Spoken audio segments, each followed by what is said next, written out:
Bien, chicos, muy buenos días a cada uno de ustedes. Una semana más de labores académicas. Ya prácticamente estamos en esta primera semana de noviembre, semana importantísima ya para muchos, la cuenta regresiva para la espera de la celebración de la Navidad. Uno la espera con ansias, ¿no? Va a ser una Navidad distinta, diferente, donde va a primar mucho el amor y la paz, ¿no? Sobre todo, y la unión familiar. Pero nosotros tenemos que continuar. Vamos a continuar con nuestros temas que hemos estado viendo. Hoy día hemos preparado un tema para los alumnos de segundo año de secundaria de nuestra modesta casa de estudios Uribe School, como tema la reforma, ¿no? Vamos a entender a la reforma como uno de los hechos y acontecimientos importantes propios de la edad que estamos analizando, que hemos venido analizando los orígenes de la edad moderna, ¿no? ¿Qué va a pasar? Va a pasar un hecho importantísimo en el aspecto religioso, ¿no? Como les decía hace un tiempito atrás, un video anterior, el siglo XV al siglo XVIII, prácticamente los siglos netamente de la edad moderna, van a producirse grandes cambios en todos los aspectos, ¿no? En todos los aspectos, culturales, artísticos, políticos, religiosos. Profesor, ya hemos estado viendo la clase pasada algunos cambios políticos, culturales, artísticos. Ahora nos falta ver algo muy importante que es dentro de la historia universal, está bien marcado que son estos cambios religiosos. ¿Y cómo serán estos cambios religiosos? ¿Qué habrá pasado, no? Recuerden ustedes dos puntos muy importantes. La Iglesia Católica tiene un poder importantísimo, ¿no? Tiene el poder y está prácticamente envuelta envuelta en lo que son la política, la decisión de monarcas, tiene un cargo importante, la mayoría de sus obispados tienen cargos importantes. Así, la iglesia va a empezar a realizar algunas acciones, algunas, ¿no? Algunas acciones que van a estar en contra en los usos y costumbres de la iglesia. Ah, profesor, ¿qué se van a portar mal? ¿Van a hacer algo? Exacto. Va a haber algunas acciones que no va a ser bien vista por la sociedad. Pero recuerden ustedes que la sociedad está cambiando, tiene una forma de pensar, están surgiendo grandes artistas, hombres que ya no fijan como el centro de estudio, objeto de observación o de toda curiosidad a Dios, que ya lo están centrando al hombre. Por lo tanto, están elaborando una apreciación crítica acerca de esos comportamientos que va teniendo la Iglesia Católica.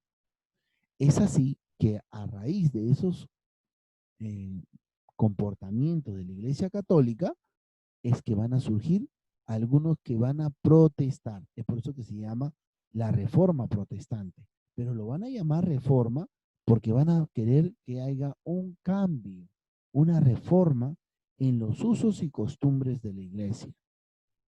Pero para que esta reforma se dé, va a haber personas que van a empezar a detectar esas malas costumbres de la iglesia católica. Profesor, ¿por qué le estamos dando con palo a la Iglesia Católica? No le estamos dando con palo, es parte de la historia universal y es necesario que ustedes conozcan porque está dentro de. Entonces, hubo un tiempo donde, lógico, los que lideraban la iglesia, el papado, los obispos, se van a dejar corromper y van a empezar a hacer algunas de sus acciones van a estar mal vistas por la sociedad. Recuerden ustedes que están los humanistas y los humanistas van a ser los primeros en observar. ¿Por qué? Porque ya tienen la actitud crítica, una de las primeras características de los humanistas. Y van a ser ellos los que van a exigirle a la iglesia una reforma. ¿Y cómo lo van a hacer? A través de protestas. Pero va a ser una protesta con estilo, con sutileza, con estrategia. Así va a surgir la reforma protestante. El humanismo llevó a que algunos lugares se desarrollase una actitud crítica, como les venía diciendo, con la iglesia. O sea, ya están mirando a la iglesia y están mirando su comportamiento como tal, a ver si está cumpliendo dentro de lo que dicen los sacramentos. Entender que la palabra de Dios es una sola. Segundo, entender que la lengua oficial para el momento es el latín. Tercero, que los únicos que podían leer y en latín la Biblia eran solamente los obispos, no netamente los que estaban envueltos en la iglesia. Entonces, segundo, que eran los únicos que impartían el conocimiento de la iglesia, el conocimiento de la palabra de Dios. Hasta ahí estamos viendo un panorama, como se dice, donde la iglesia tiene el poder. Y lógico, tenía el poder. Desde la Edad Media vino nombrando emperadores, reyes y monarcas.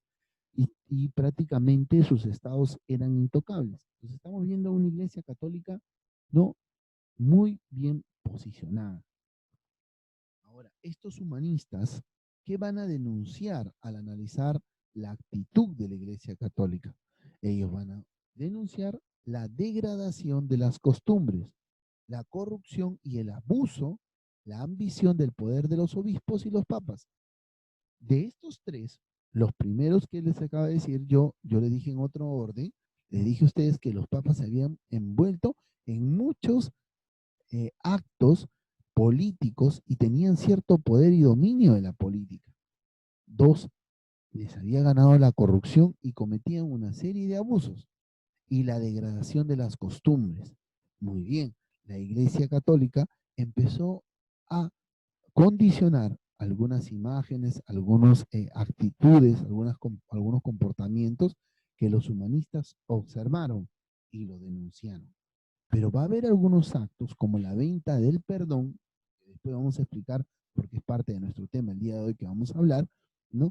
Del cual los humanistas empezaron a criticar muchísimo, que trajo serios problemas a la Iglesia Católica. Los monarcas y príncipes buscaban reformar más su poder y algunos de ellos buscaron desligarse de la Iglesia.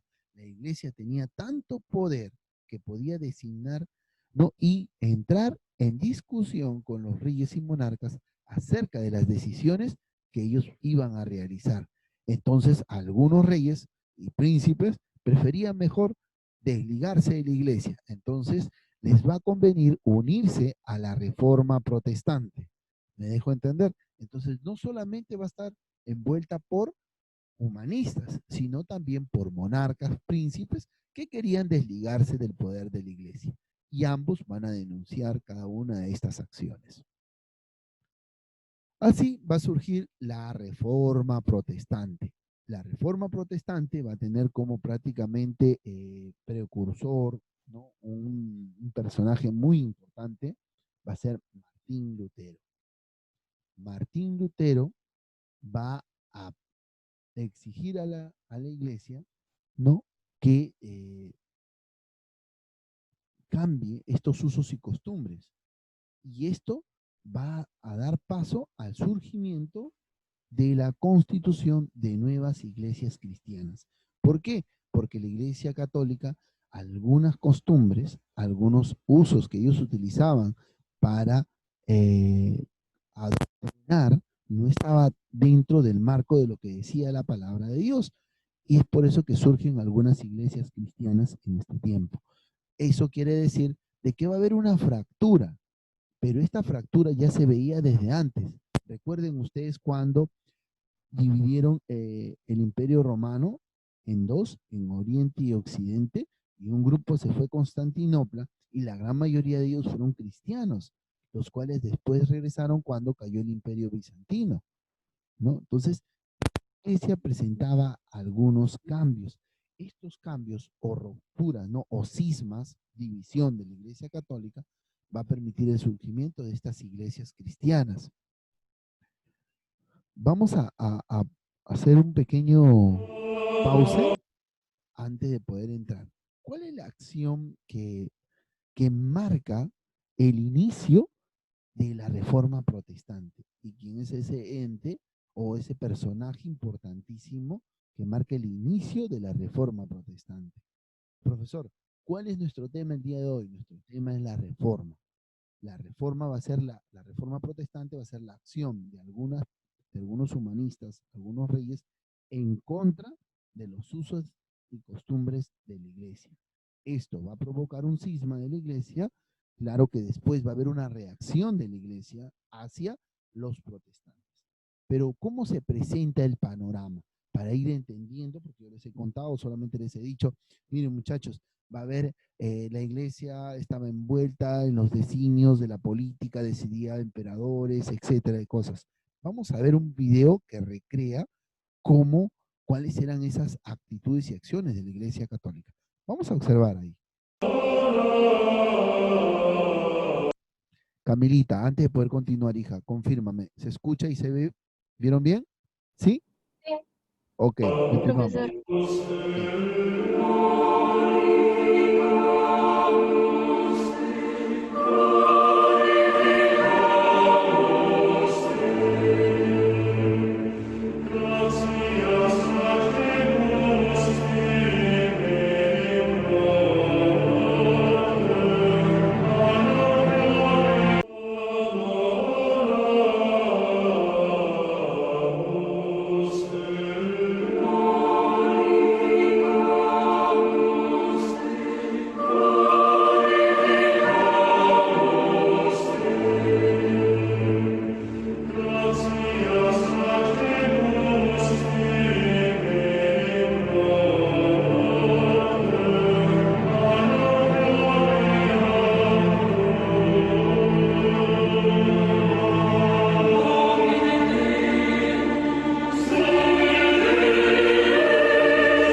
Obispo soberano de Roma, sucesor de San Pedro y Santo Padre de la Iglesia Católica Romana. He anhelado a alguien que salvase a la cristiandad. Recemos porque haya llegado. Si de verdad creemos que Cristo es nuestro Salvador, entonces tenemos un Dios de amor. Y ver a Dios en la fe es poder contemplar su corazón amable. De modo que cuando el demonio os eche en cara vuestros pecados y diga que merecéis la muerte y el infierno, decidle esto: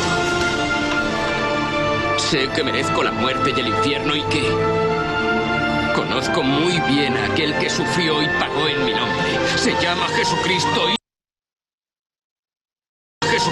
Hijo de Dios, y donde Él esté, yo también estaré.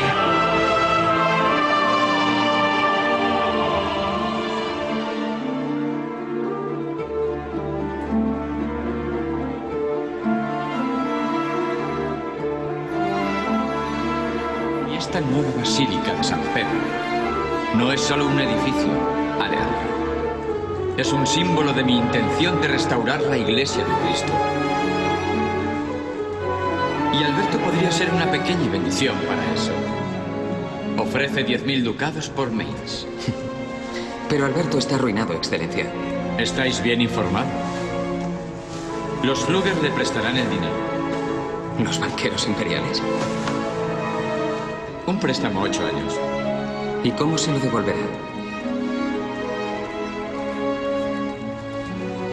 Juan Tetzel. En el cielo hay un cofre del tesoro lleno de méritos. Los méritos de Cristo Jesús, de la Virgen María y de los santos que, con sus sagradas vidas, nos han salvado a nosotros, pobres pecadores necesitados.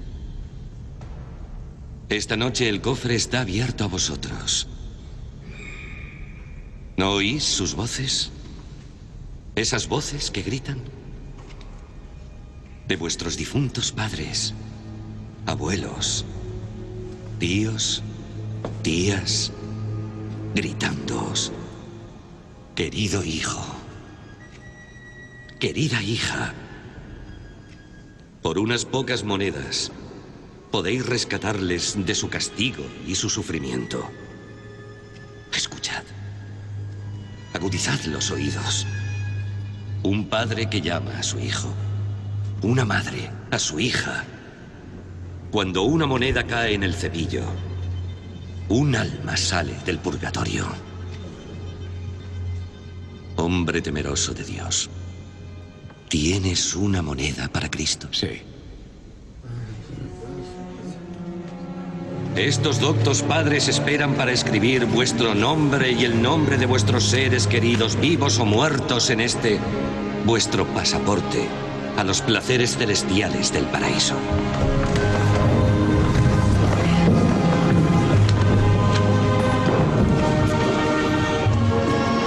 ¿Nombre? Anna Thaler. ¿Nombre? Guntram Berlek. ¿Nombre? Mary Pau. ¿Nombre? Gretel. Aquí tenéis. El siguiente. ¿Nombre? Gustav Klinger.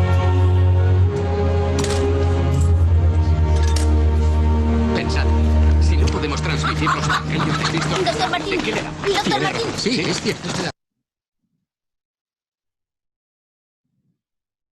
Sí, es cierto.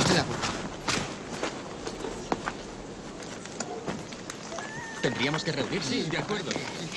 He hecho esto por Gretel. Firmada por el arzobispo de Mainz.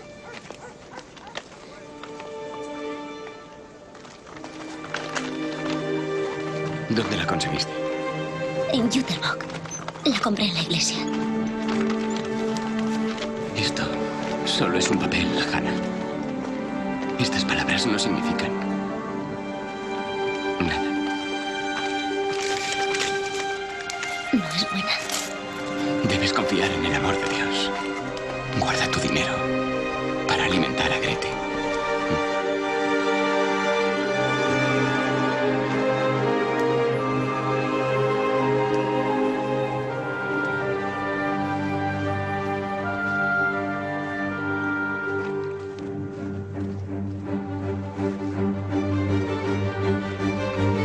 A Alberto de Mainz. Perdonad, Padre en Cristo y Príncipe Ilustrísimo, que me atreva a escribiros. Mi audacia se debe a que es mi deber serviros y advertiros de las deshonestas prácticas de aquellos que dicen representar a vuestra excelencia.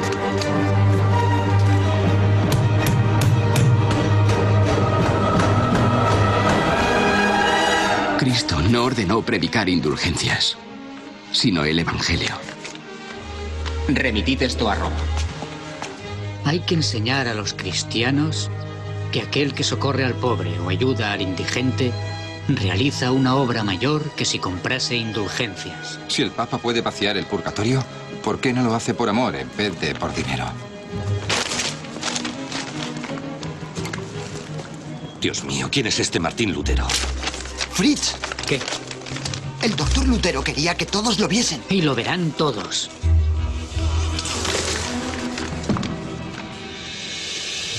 Los libros de Martín Lutero serán examinados y quemados. Cualquiera que se atreva a infringir nuestra excomunión y anatema padecerá la ira de Dios Todopoderoso y de los apóstoles Pedro y Pablo. Amén.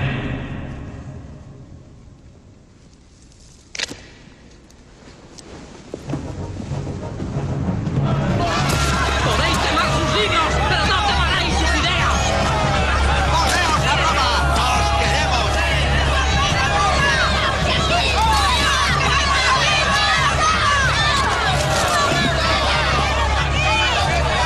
Por orden de su santidad, el Papa León X, todas las obras de Martín. Muy bien. Todas las obras de Martín Lutero serán quemadas. Esa fecha importantísima, ¿no?, que hemos estado viendo acá arribita. Vamos a poner la anterior. Importantísima, esta fecha, 31 de octubre de 1517, siglo XVI, en la iglesia de Wittenberg, Alemania. Esa fecha importante porque marca el inicio de la acción de Martín Lutero en contra de las indulgencias. ¿Qué cosas serán las indulgencias? Las indulgencias será la venta del perdón del pecado, y a través de estas ventas se recaudó mucho dinero para poder terminar la Basílica de San Pedro durante el papado de el Papa León X. Dentro de estas acciones, ¿no?, que realizó la Iglesia, surgieron los protestantes.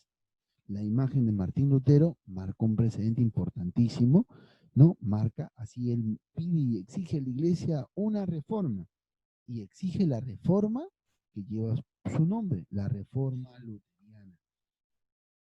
Esta reforma va a llevar a un cisma a la Iglesia Católica.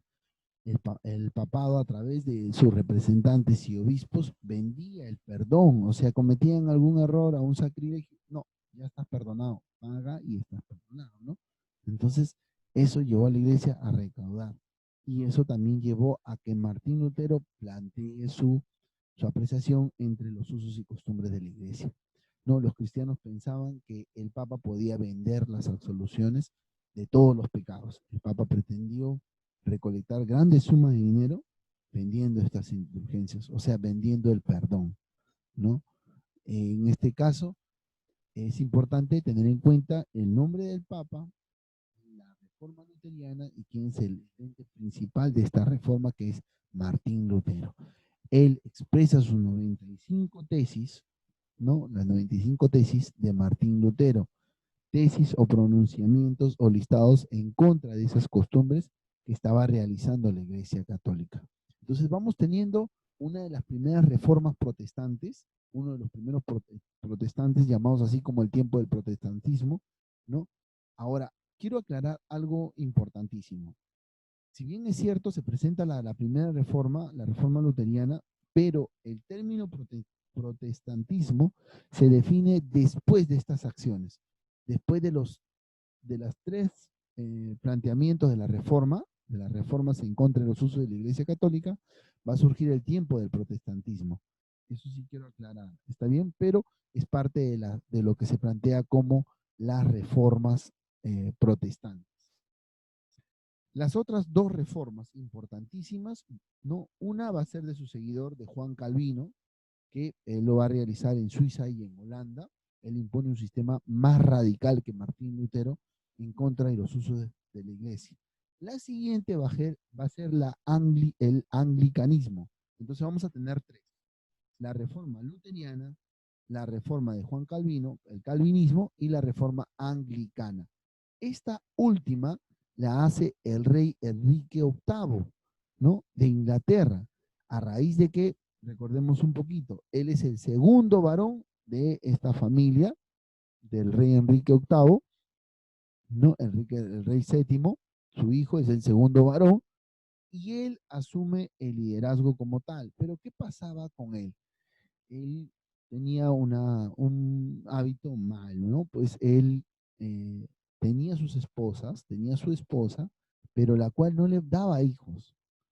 Entonces así fue teniendo varias esposas. Él conoció a una doncella de palacio, pero como ya estaba casado, él fue donde el Papa y le dijo: mire, Papa, ¿sabe qué? Quiero casarme. Y el Papa le dijo que no, porque él ya estaba casado, entonces quiero divorciarme, y el Papa no le dio la absolución. Entonces, en respuesta a lo que el Papa le dijo que no, él pone su propia religión protestante en contra de la Iglesia Católica para poder casarse. Igual se casó con esta doncella de palacio y tampoco tuvo hijos. Después él va a tener hijos con otra persona y de los cuales va a haber toda una descendencia que también vamos a analizar más adelante. Esta situación, como les dije, marca un cisma en la Iglesia, marca una división en la Iglesia. Esto prácticamente pone fin, ¿no? O sea, llega a un fin con el tratado firmado, ¿no?, por el Fernando I de Habsburgo, el hermano del emperador Carlos V, ¿no?, y las fuerzas de la Liga Esmalcalda, ¿no?, el 25 de septiembre de 1555. Esta liga eran todos los protestantes, ¿no?, en la ciudad de Hamburgo, en Alemania, por lo cual se resuelve el conflicto religioso de la Reforma Protestante.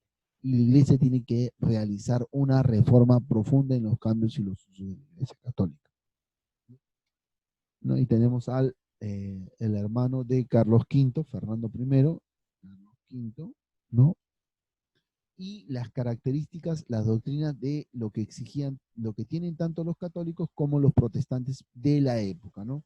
La salvación depende de la fe y de las obras o acciones humanas. Los protestantes creían en la salvación que también depende de la fe, ¿no? Pero estaba dentro del marco de lo que ambas reformas querían, ¿no? Por un lado, la celebración de 7 sacramentos, otros solamente conservaban solamente algunos sacramentos, ¿no? Como el bautismo y el matrimonio, ¿no? Otros reconocen la obediencia al Papa, otros no reconocen la autoridad del Papa, otros aceptan el dogma o doctrina de la Iglesia y otros rechazan el dogma de la Iglesia y la Iglesia Católica y creen en la única fuente de verdad que es la Biblia. Una percepción cristiana que hasta la actualidad algunos cristianos pues tenemos siempre, ¿no? La autoridad siempre está en la palabra de Dios que está plasmada en la Biblia. El protestantismo ya surge, como les decía usted hace un rato a ustedes, después de toda esta situación surge el protestantismo, que es un movimiento religioso que se originó en el siglo XVI, en el mismo siglo, para referirse a los cristianos que se separaron de la Iglesia Católica tras la Reforma Protestante. Ahora sí quedó claro. Impulsado por Martín Lutero. Los seguidores de Lutero se opusieron al decreto de la Dieta de Spira en el año 1529, en el cual prácticamente este decreto prohibía las innovaciones religiosas, o sea que no iba a haber más iglesias, y se declaró la necesidad de la misa y la interpretación de las Sagradas Escrituras.